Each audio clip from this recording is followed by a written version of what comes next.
ఇంతటి దౌర్భాగ్యమైనటువంటి పరిస్థితులకి ఆ రోజు ఆ కొరింథీయులు ఆ సందర్భంలో మాట్లాడుతున్నాడు ఆయన. ఇదంతా తెలిసిన తర్వాత అన్నిటి నాకు స్వతంత్రం ఉంది, కానీ అన్ని చేయదగినవి కావు. ఎందుకు చేయకూడదంటే కొన్నిటికి నేను లోపరచబడతాను.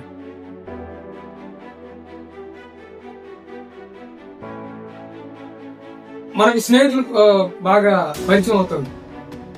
స్నేహితులు పరిచయం అయిన తర్వాత కొద్దిగా తాగురాదు. అందరు కలిసిన తర్వాత ఏముందలే కానీ అన్నారు. నా స్వతంత్రం ఉందాడా? వాళ్ళందరితో కూడి మాట్లాడడానికి, వాళ్ళందరితో కూర్చోడానికి నా స్వతంత్రం ఉంది బాగా, కానీ అన్ని చేయదగినవి కావు. ఎందుకు కావు?